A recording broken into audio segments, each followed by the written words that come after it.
Hello and welcome to the American Compass podcast. My name is Oren. I'm the chief economist at American Compass, and today we have a Freaky Friday episode for you.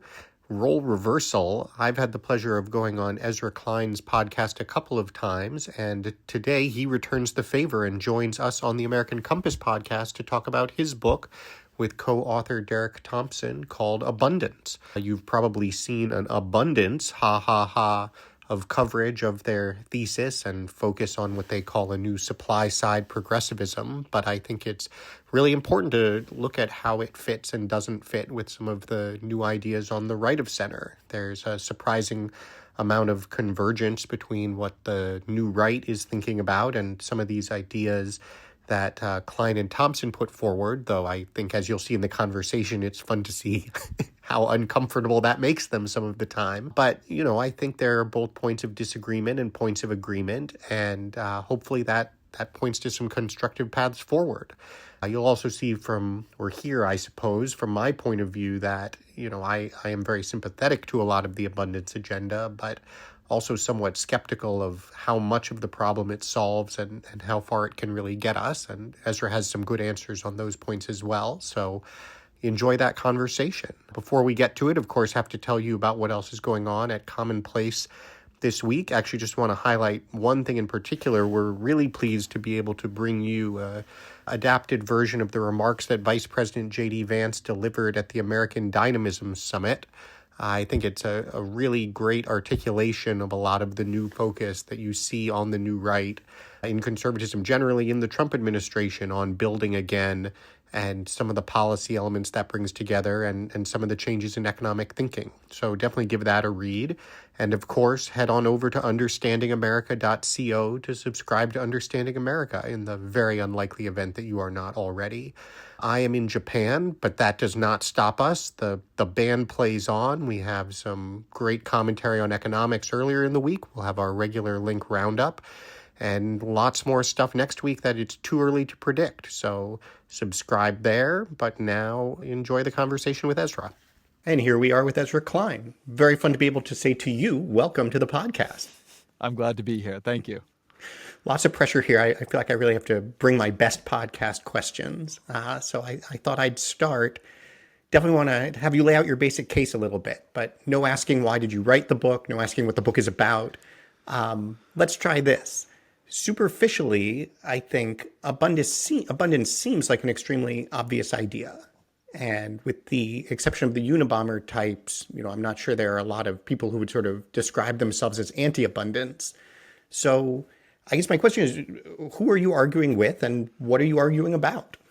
So Derek Thompson, my co-author, and I have pretty explicitly, you can see it in the introduction, aimed this book at our fellow liberals.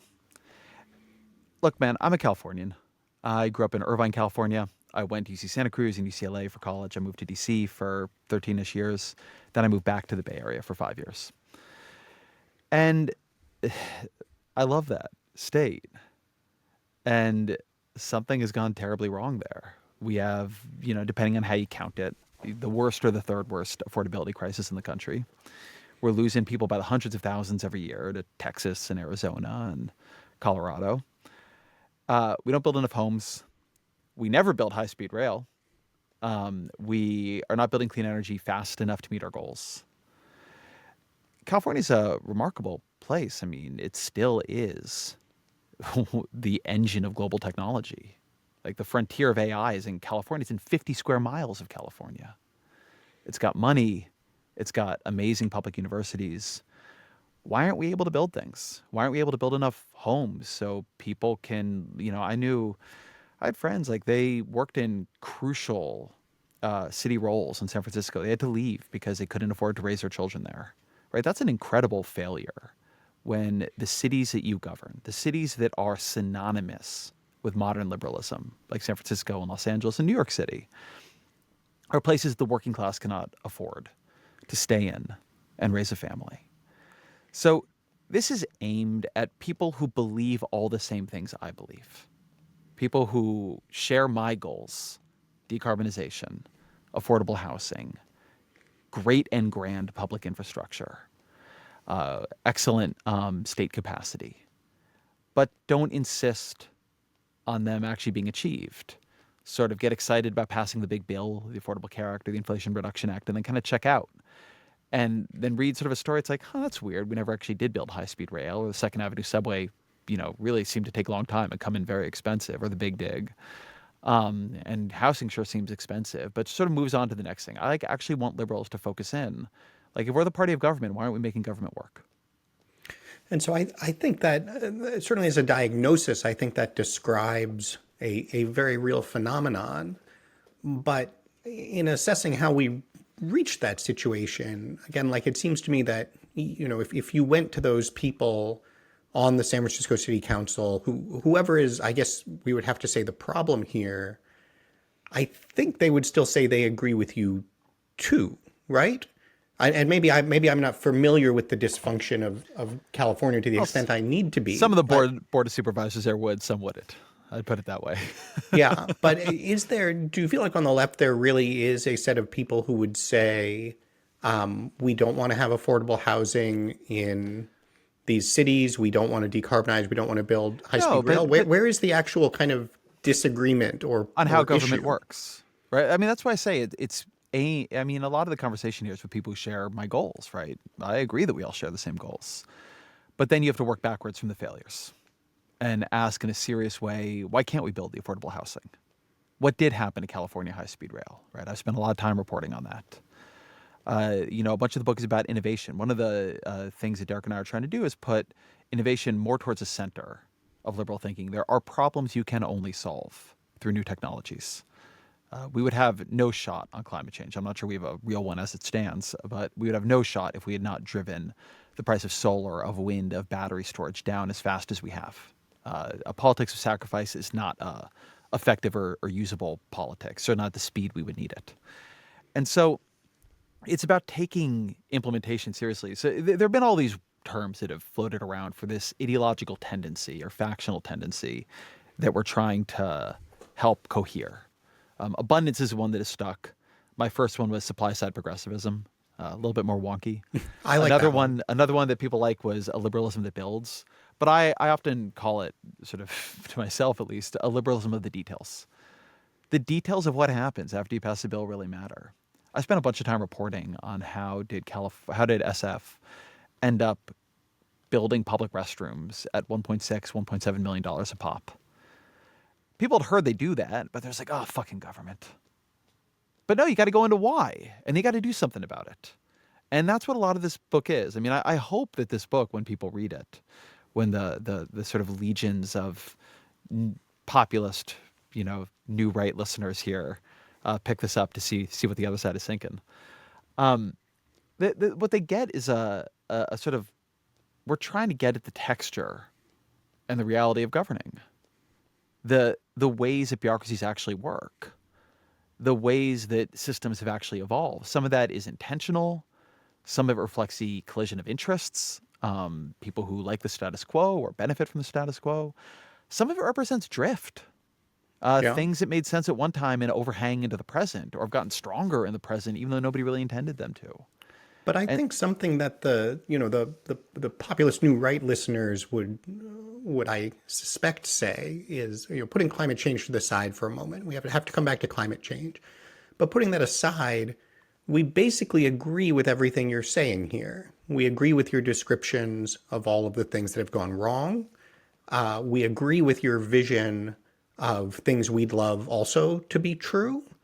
But that the actual root cause, the reason that this is in fact happening, is because of a set of actual progressive commitments. It's not sort of typographic mistakes. It's that the progressive principle holds that you do have to do the climate justice review, and you do have to do the 3 other environmental studies, and you do need to make sure you have enough community hearings, and you do need to make sure you use union labor, and on and on and on.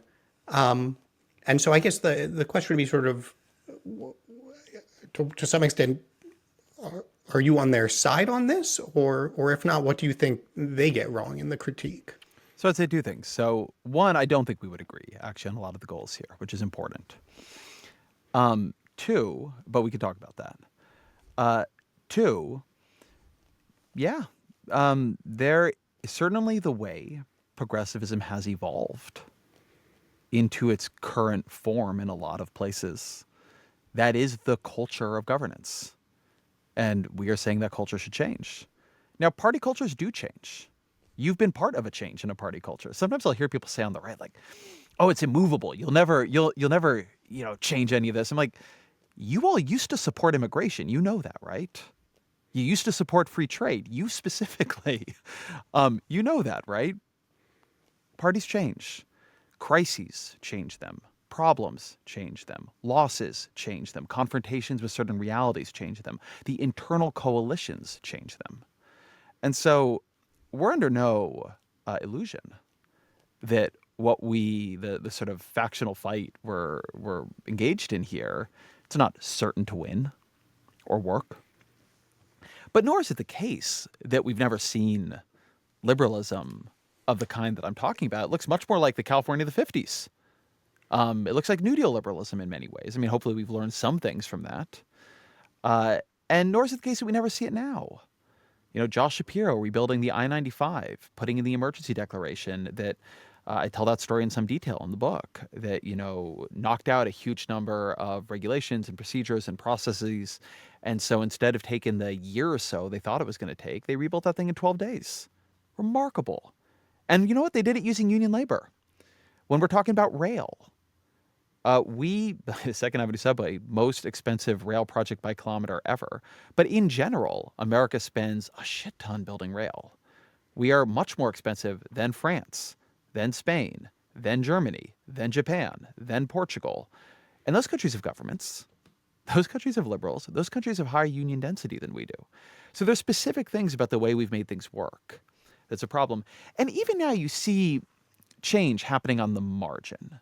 So I spent some time talking in the book about the Chips and Science Act and the various rules and regulations and standards and asks that the Biden administration put in the notice of funding opportunity, that they had, this and that climate commitment and on-site childcare and all these different things.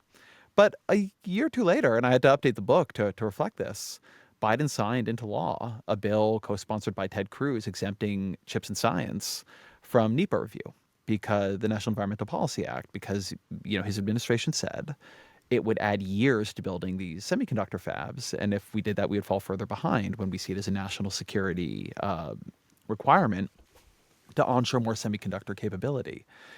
But of course, it raises this question that if you think that the time frame of NEPA is so consequential, you need to exempt your, big semiconductor act from it, is that not a problem elsewhere?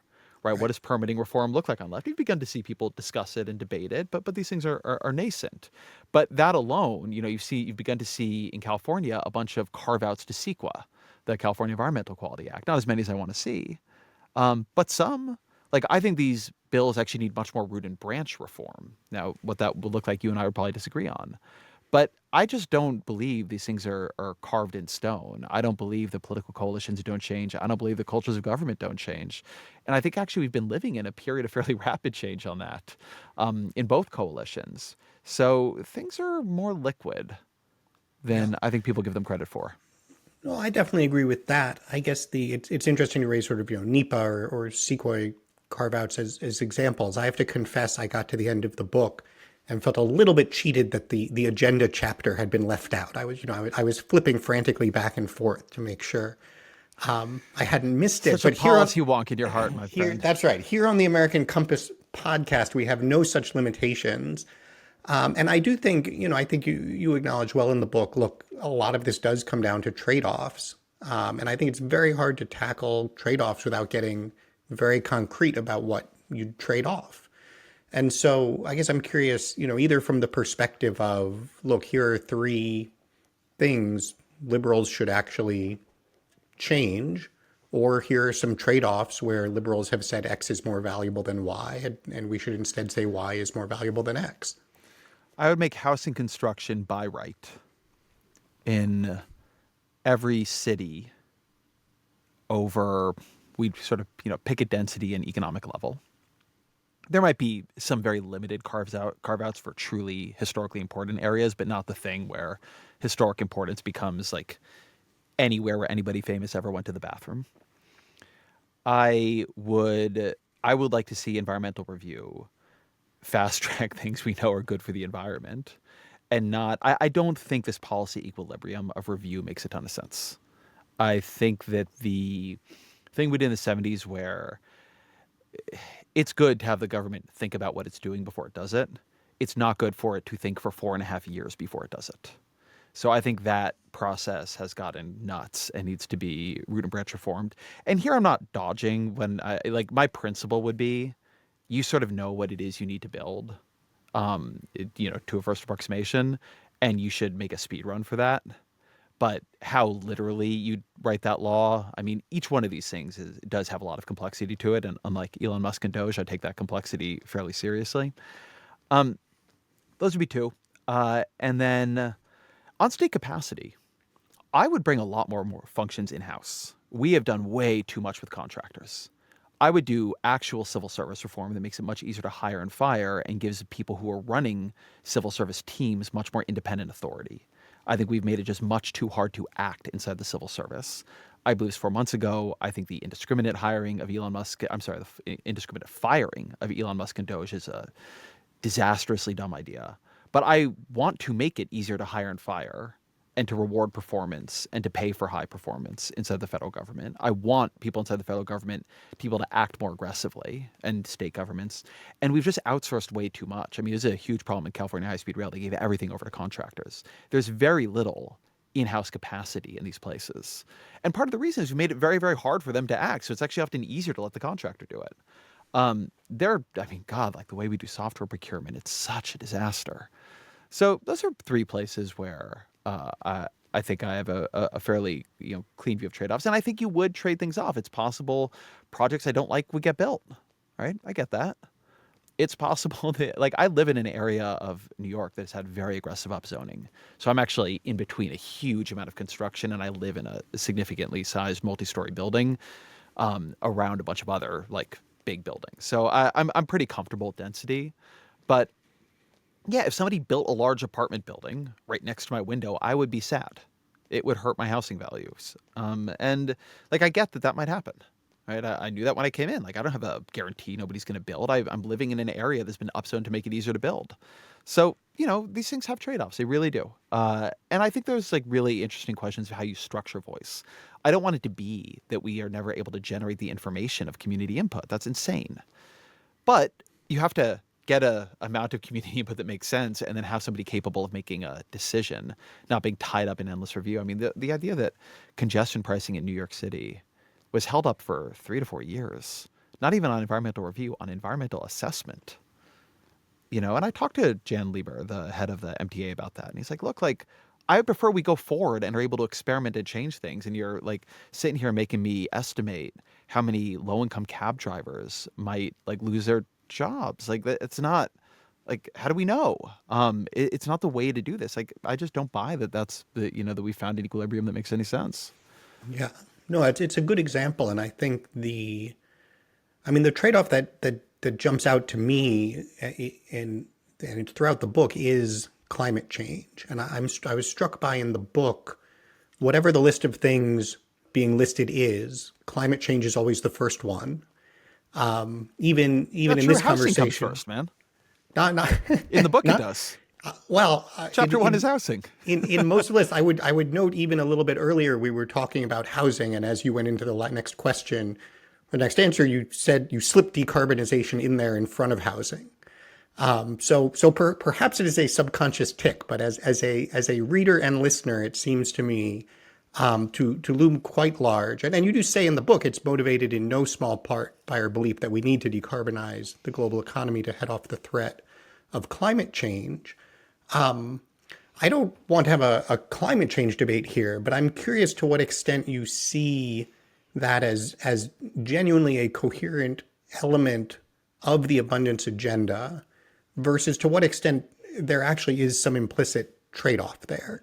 And what I mean by that is ultimately, if we think about what is required to combat and beat climate change, it is essentially a wholesale conversion of our energy system that doesn't actually yield necessarily any abundance as you've otherwise defined it. It is designed to essentially produce the same energy in a way that, at least with current technologies, is more costly to generate.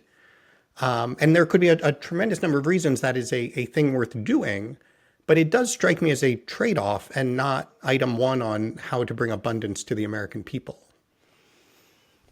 We definitely have different views of this. When I say housing comes first, I just mean literally comes first in the book. I'm not downplaying how important decarbonization is to me because it's centrally important. Yeah, I mean, I don't want to. I can imagine a tech version of this, where, to use your term, where every time somebody's like, "Well, that's not abundance," I'm like, "No, it's an abundance of the climate that the entirety of human civilization has arisen in, and that's an important part of it." I don't want to, I feel like it'd just be an annoying way to argue things. You got to choose what it is you're trying to achieve. I mean, we can argue about whether or not decarbonization is worth achieving, but there's no doubt that for me and for Derek and for, most certainly liberals who think about this and have studied this, the decarbonization is just central to the idea of what it would mean for our descendants to live a flourishing life. I want them to have a stable climate. I really do. And as such, we need to build a huge amount of green energy infrastructure really, really fast. Now, are we going to do that at the moment under Donald Trump? Probably not, right? I'm quite upset about it. But even so, I don't see that. I mean, that kind of trade-off, like, I'm not looking at abundance as more of everything as fast as possible. We are choosing things that matter, that we think are the building blocks of a better future, and saying, how do we get more of them, right? I care about homes, not flat screen televisions. I care about clean energy. I don't want more dirty energy, right? I do not want to belch more coal into the atmosphere, even if just for air pollution reasons.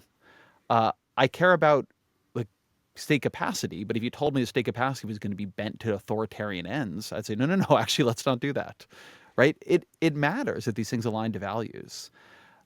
It matters where you're trying to go. The book, as you know, opens up with a bit of a sci-fi vignette, but it's an effort to focus people on questions of what kind of future are you trying to bring into being? And other things are going to bring this up in, very direct ways. I mean, I think we're on the cusp of very potent AI systems. I think that's going to hit in a way that is going to be undeniable in the labor market within 2 to 4 to 5 years, but maybe 2 to 3. And this question of what kind of policies are embedded in, how do we do that? AI could be great for society, it could be terrible for society, but values are important there. And understanding that both politics shapes technology and technology shapes politics, I think, a really significant sense of the bidirectionality that people need to have and don't have much too often. So this idea that transitioning us off of fossil fuels and onto green energy, that's a trade-off from abundance. I just don't see it. I mean, as we define abundance, Right. part of it is abundant clean energy, because abundant dirty energy where people are dying young of lung disease, and it's 130 degrees in Phoenix, and huge amounts of America are underwater because of rising sea levels. It's just that might be somebody's abundance, abundance of ocean water in my lawn, but it's not my abundance. Right. And I think that's something, you mentioned earlier, sort of, where your goals might differ from the populist rights. And I think this is a good example also where it's something very valuable you're bringing to the discussion is this point that we do have to start by defining what the goal is. I think you guys take a nice shot at the obnoxious economic pie cliche, which is one of my favorite things to complain about as well. And I was struck in particular by this line, and you said some of this here, but I wanted to read it. We have a startling abundance of the goods that fill a house and a shortage of what's needed to build a good life. We call for a correction. We are interested in production more than consumption. We believe what we can build is more important than what we can buy. And in reading that, I was literally reading that the day after our new Treasury Secretary, Scott Bessent, had said the following: access to cheap goods is not the essence of the American dream. The American dream is rooted in the concept that any citizen can achieve prosperity, upward mobility, and economic security. And a lot of economists got very mad at Besant for this. But I'm curious, would you fundamentally agree? Do you think that's an area of maybe common shift that we're seeing on both sides of the political spectrum? I think there's some of it. I mean, I think that one reason people are getting mad at Besant is that the way they're going about this as policy is lunacy and is just not well thought through. And I think the way you know it's not well thought through is they keep changing it every 3 hours. I was doing a podcast on tariffs the other day, and just literally while I am talking about the auto manufacturing goods problem that we have these integrated supply chains in North America that is going to substantially harm the American automakers if they are paying tariffs every time their goods, pass back and forth across Canada, but BMW isn't. Then literally, like, I get this thing on my phone. It's like, oh, actually, you're for my producer being like, well, they just delayed that or exempted that, and then we're talking about USMCA, and then 2 hours later, they're exempting things out of USMCA. Even if you have the tariff views of Oren Cass, which I assume you do, you got to play that out stably, right? You got to put things down Yeah. and hold no, to I, it I, I so agree that entirely. so that corporations can make long-term investment decisions. I agree with Besant that the mark of a good life is not the price of a lawn chair at Walmart. But I don't agree that the way they're going about this makes sense. JD Vance had a post on X the other day where he basically says, our policy is simple. You invest in America, you create jobs in America, you make things in America. We're going to reward you with deregulation and low taxes, and you do it elsewhere, and you're going to pay the price. Yeah, so if you're a home builder who gets lumber from Canada, I mean, you are employing people in America, you are investing in America, but some of your input materials come from Canada. Like, where does that fall on Vice President Vance's categorization? You're Yeah. a No. Look, restaurateur and you've got fruit and vegetables coming in from Mexico. I So get it. that's You my don't like the disagreement Trump with him. tariff policy, but I am interested at the level of goals and what it implies, because I think, one way of describing, certainly the way that I have sort of described what we fundamentally got wrong in economic policy. And, in many ways, you sort of mentioned we are at American Compass engaged in a similar intra-right conversation to the one you are engaged in within the left. And so I see a sort of parallel critique of, look, guys, just GDP as the sort of sole thing you're trying to optimize isn't what abundance means. There's this more fundamental or perhaps broader conception, whether that is in terms of environmental quality, whether that is in terms of valuing some, what I think we'd probably both call essentials of middle class security, like housing, healthcare, education, and that therefore sort of calls for a different set of prioritizations. I think what I am struck by, and we can say that the things that the populist right is pursuing may or may not be good ones. We're not here to discuss that, at least at this moment, but they are at least quite broad and dramatic. They suggest a sort of quite systemic failure in the political economy of the country that they think needs to be reversed. The sorts of things that you describe are kind of very technocratic, and that doesn't mean they're not important. I think the things you've outlined could obviously make a difference in how much gets built, how quickly, and so forth. I'm curious whether you think that it meets the moment, that as you've diagnosed the problem and presented the vision, that the sort of kind of better progressive governance is what gets us there, or if other issues are going to need to be addressed as well. Say more about this. So what is the delineation of what is technocratic and what is systemic? If I make the construction of housing by right and the Trump administration puts tariffs on everything from Mexico and Canada, is one of those technocratic and the other isn't? Well, I think the distinction that I would make is that the question is, in other words, whether we have some rules that are creating some bad incentives or slowing things down. And if we didn't have those rules, things would go faster. Or if we think the actual, essentially, structure of the economy, the set of incentives, the way capital is deployed, the way labor engages with management, et cetera, is sort of leading to a more fundamental dysfunction in outcomes in the economy. I mean, I guess one way of looking at it would be, in that quote that I just referenced, you sort of, emphasize production more than consumption, what we can build more than we can buy. You could look at that solely from okay, there, how much output is there? There would also be a question, I think, of also to your point about AI, what kind of productivity gains do we get? What kinds of jobs are these? Do they allow people to, support families and share fully in middle class prosperity? And so I guess the question would be, is changing the rules on how long it takes to build things really what gets us there? It's funny. So I'm trying to think about this both from what I think about the Abundance Project and what I think about the Populist Right Project. Because honest to God, man, I find it very hard to figure out what the populist right is actually going after here. It often just seems to me, and we talked about this when you were on my show, to be a nostalgia for an era when manufacturing supply chains were concentrated. And then a view that downstream of that, because there were, a view that maybe there were more better jobs then, and it was easier for a single, male breadwinner family to support a family, that we should go back to that. In some ways, I think it's way less of a systemic critique than I want. I'm very interested in the parts of the new right that are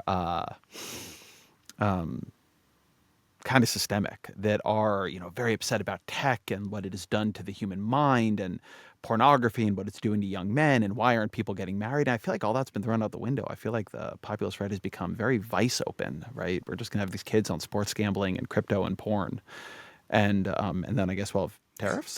That's fine. Our listeners are well aware you don't like the populist right. I'm very curious about what you think about your project in this case. Yeah, but I bring that up because I do think there's a question of, in any project, of where you are getting to the question of what is a good life, and where you're trying to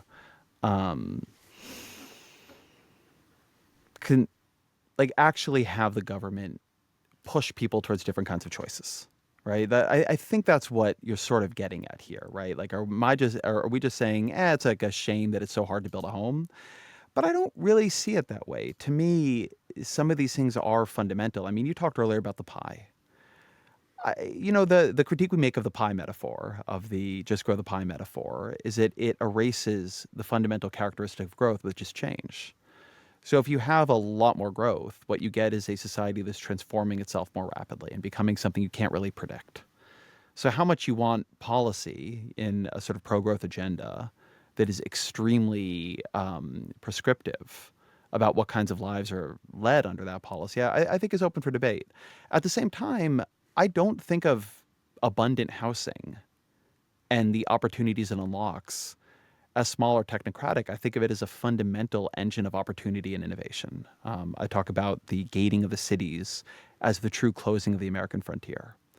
I don't think about the left re-embracing a vision of energy abundance as small and technocratic. If we had accessible to us the energy of Iceland, tremendously different lives would be possible. I don't think about the ability to rapidly reform public infrastructure as small. Or the idea that we have, not the idea, but the sort of critique we make of American scientific institutions, that they've become inhibitors of risk. I think that if we had more fundamental scientific breakthroughs in medicine and other places, that would really transform what is possible. The reason I'm pushing you isn't because, yes, people know I'm on the left. I'm not a huge fan of the Trump administration. But I do think that there has become I think one of the things I have personally been frustrated by in this political era, and I get to be on here and talk to you about it, so I want to, is I want us to get really clear on what futures we're trying to achieve. We have a line in the book that the right focuses on imagined glories of the past, and the left focuses on injustices of the past, and neither is that clear about the future they want to bring forward. And I would like to understand that future better. I mean, something I've been asking in a lot of interviews with people on the right is, okay, what does America First look like? How do you know if you've achieved it? Is it actually a growth rate? Is it 3% growth? Is it the manufacturing jobs? Is it, when we were on the show, I think one thing that I find pretty clear in your writing is that you want to see the economy downstream of a vision of the family. And I think that makes a lot of sense. But I think that that requires a kind of attaching of means to ends that I don't always see. I'm a kind of left natalist. I think the fertility rate problem is very real. And I also think that it is so many people are not having the families they want that it is harming the meaning they want to have in their lives. So I see that as very fundamental. And I don't, but what I don't know what to say about it is that I don't actually think either side knows how to solve it. The left's vision is make everything like Sweden and Denmark, but Sweden's total fertility rate is 1.1. Like giving everybody universal pre-K there and aggressive paid family leave didn't do it. And on the other hand, you can look at a bunch of more right-wing places and it's fallen there too. And so I think the question of what do we say, if we're going to say, because I think this is reasonable, that it should all serve the family, right? The family is like the fundamental human structure. I notice that the left doesn't know what to say about the family, but also the right, I think, doesn't like actually have that many policies that really support the family. And so that ends up being a real confusion in our politics because I think both sides are sort of sympathetic to that goal, but neither is willing to admit they don't really know what to do about it. I think for us, abundance is not supposed to be a thoroughgoing, full, replacement for all other political ideologies. Abundance is meant to solve what we think of as very significant, but a definable set of problems. There are a set of spaces in the country, in the economy, that we have constricted the pace of change. We've constricted what you can do. And we focus again here specifically on housing. We focus on clean energy. We focus on scientific innovation. We do focus to some degree on manufacturing. And we focus on state capacity. And that if you could open the supply of those things, you would make a lot of possibilities manifest. Now, what that would then lead to, I don't know. I was on another interview today with Scott Galloway, and we were talking about this on the family side. And I was saying that, I don't think we're going to have, I think people they want children. I think they want different lives, but it's too hard. I think the two-parent family is too hard of a structure. The one-parent family is even harder of a structure. I know a lot of people who want to raise children in some kind of deeper community. But housing is an incredible impediment to that. If you want to locate near your work and live in some structure with 6 other people who are also coupled, that's incredibly difficult. We don't give anybody really an opportunity to do that. But if you had a lot of deregulation, maybe you could. Maybe we could experiment with new formations. I don't know. I think AI is also going to force that's, I guess, a bit of an event horizon, but levels of experimentation we don't have. So I don't really, on the one hand, I don't see this as like modest and technocratic. If we got to the world I'm talking about, the rate of change would really accelerate. And on the other hand, I don't see it as highly prescriptive of what kind of life people will lead. I don't know what they would do with energy abundance. I don't know what it would mean to double the size of San Francisco. I just think that would give more people the ability to choose a kind of life, and then we could have debates about those kinds of lives and what to do from there. I think that's sort of how my vision plays out. Yeah, no, that's helpful, and it reminds me I guess it's basically the first line of the book, which I thought was charming, was your dedication to your wife and children, which you referred to as my abundance, and I think for anyone who reads the dedication page before diving in helps to frame up that we are using a capacious definition, which I think is really valuable. I guess last question for you, and this point about the sort of prescriptiveness, I think, is important here because, one concern I have with the so aggressively kind of housing focused narrative is that I think it is absolutely true for those who want to live in a big blue city, and again, there are all sorts of benefits that come with that. Most people don't. And now you could say, well, because they don't know the wonderful, if there was more housing, they would. But whether we're looking at, America over time, whether we're looking at revealed preferences, polling, it seems safe to say that the vast majority of people, particularly in those who we would characterize as being in more left behind areas today, are not going to move to cities just because there's more housing there. Or at least if they do, essentially you could create enough economic pressure that they have to, but it's probably not their definition of the life they want to live. And so I am curious sort of what you would say to them. What does the abundance agenda have for the person who wants to sort of live in the community where they grew up, build a decent life, and raise a family? I mean, I'd say two things. So one, I agree that not everybody should be living in a giant city. And what I want is for the people who would like to be there to be able to locate there, right? And to not have to move out because they can't afford to raise families there. But in terms of that broader question, I mean, hopefully a lot. It would be much better to have better rail and public infrastructure, and for that matter, roads, if you live further from places of economic activity. It would be better to have more medical devices and pharmaceutical cures than we currently have, no matter where you live. It'd be better to have effective government. You need effective government in those places too. I would bring in climate here. I think a lot of people who, I mean, I have family members who lost homes in the fires in California. The climate is changing. There are disasters that really do affect people who live out in what we call in California the urban wild interface, which is not my favorite term. But in the suburbs and in the exurbs, hurricanes hit urban areas and rural areas alike. And so I think there's a lot in there. The cities are important to me because they're important engines of innovation and opportunity and mobility. And for most of the 20th century, people who were poor moved to cities and got richer. And now people are poor, move out of cities because they can't afford to live there. So we have turned off an engine of mobility. And that really upsets me. But that doesn't mean I'm not like trying to forcibly move people from rural areas to a city. But in Marin, you can't go there because they've made it impossible to buy anything there. And they've done a lot, as I talk about in the book, to shut off the ability for that area to expand. So I want people to be able to make that choice in a way they're not always allowed to make it now. But for the people who, don't want to live in an urban area, and, 3 days a week I'm one of them, it just happens that I sort of do live in New York City. I think that the having supply of the things that we want in life, and we could go into other areas too, like education and healthcare, but I think that there is a lot in a society that has a rapid rate of technological change and that cares about the distribution of those gains.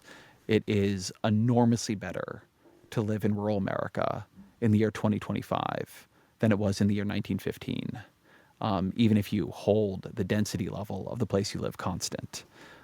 Technology is at the center of the ways we make life easier and better, not always richer in the sort of holistic flourishing sense, but easier and better. And so I think that thinking harder about how we can accelerate that, I'm somebody who in my family, these sort of shadowy autoimmune diseases people don't really know how to cure has had a really profound impact. Those happen in rural areas too. So I think all of that is, it is equally manifest in urban and rural areas. I don't see this as just an agenda for the urbanite. All right. We are going to have to leave things there. Ezra Klein, whether it makes you entirely comfortable or not, I think the populist right is cheering on your interventions on the left of center and largely agrees with a lot of these reforms.